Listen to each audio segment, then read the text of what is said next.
Hello, assalamu alaikum. Good morning. Third day of second test between Bangladesh versus Pakistan. First day বৃষ্টিতে পরিত্যক্ত হয়েছিল and second day গতকাল ছিল, সেখানে Bangladeshi bowlers আর top notch. Shakib Al Hasan, Mehedi Hasan Miraz and Taskin Ahmed, Nahid Rana, also Hasan Mahmud, they are top notch. Cause first over যদি আমি লক্ষ্য করি, গতকালকের সেকেন্ডের ফার্স্ট ওভার তাসকিনের against Abdullah Shafique, what a variation bro, what a variation. 5টা বল 6টা বল জাস্ট প্রথম যে 5টা বল ছিল, ওই 5টা বল আউটসুইং ছিল, জাস্ট পিছিয়ে পড়ে অ্যান্ড আউটসুইং। অ্যান্ড যে 6 নম্বর বলটা আউট হয়েছে আবদুল্লাহ শফিক, ওই বলটা ছিল inswing, just pitch and inswing ball to stump, dream delivery. প্রত্যেকটা বলারের জন্য এই যে ডেলিভারিটা ছিল, এটা হচ্ছে dream delivery. And bowled out Abdullah Shafique first ওভারই। তারপর শান মাসুদ অ্যান্ড সায়েম আইয়ুবের একটা 100 রানের পার্টনারশিপ, সো ওই পার্টনারশিপটাতে দুজনেরই 50 হয়। অ্যান্ড দেন শান মাসুদের উইকেটটা নেয় মেহেদি হাসান মিরাজ, তারপরও অটোমেটিক্যালি বা অনবরত উইকেট দিয়ে যায় পাকিস্তান অ্যান্ড বাংলাদেশ সেখানে পাকিস্তানকে অবশেষে সেকেন্ড ডেতে 274 রানে অল আউট করতে সক্ষম হয়।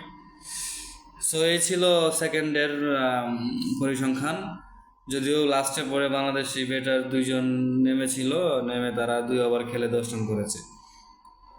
বল মুভমেন্ট পাচ্ছে ফার্স্ট আওয়ারে, সেকেন্ড ডেতে, অ্যান্ড থার্ড ডেতেও বল মুভমেন্ট পাবে ফার্স্ট সেশনে।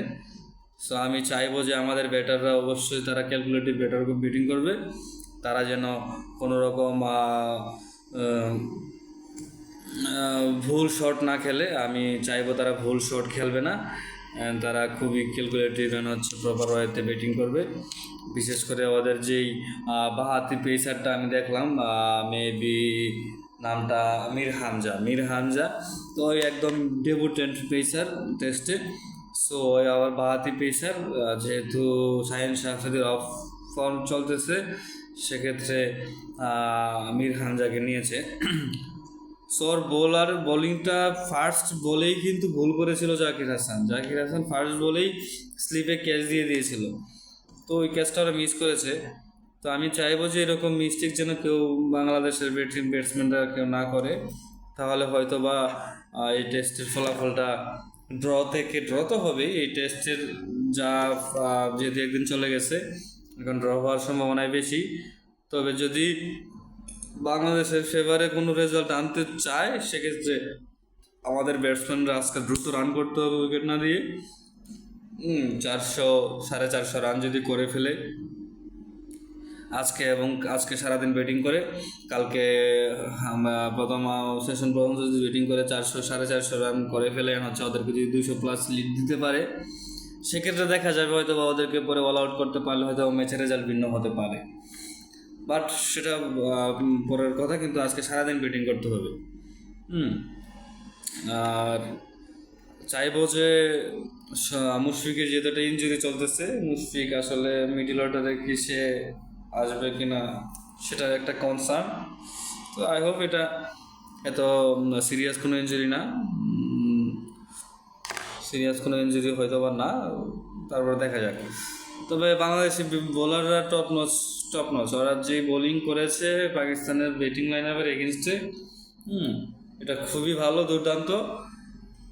তাসকিন, হাসান মাহমুদ অ্যান্ড নাহিদ রানা, যেহেতু শরীফুলের অ্যাবসেন্স ছিল, শরীফুলের না থাকাটা আসলে বোলাররা আমাদেরকে ওইভাবে বুঝতে দেয় নাই। ওরা যেভাবে বল করেছে, ওই বোলাররা বুঝতে দেয় না যে আসলে শরীফুলের মতো একজন স্ট্রাইক বোলার আমাদের মিসিং। সো ইটস গুড, তারা আসলে একটা ধন্যবাদ পাওয়ার যোগ্য আমাদের বোলাররা। বিশেষ করে ওরা খুব ভালো করছে, বিশেষ করে পেসাররা রিসেন্ট কয়েক বছর ধরে খুবই ফর্মে আছে। বিশেষ করে অ্যালান ডোনাল্ড ছিলেন, তারপর ওটিস গিবসন ছিলেন, তাদের আন্ডারে ওরা ক্যাম্প করেছে। সো তারা খুবই উন্নত করেছে। এছাড়া আমাদের ব্যাটসম্যানদের এখন দায়িত্ব নিতে হবে, ভালো বল ব্যাটিং করতে হবে। সো আমি আশাবাদী যে এই টেস্টে বাংলাদেশ খুব ভালো কিছু করবে।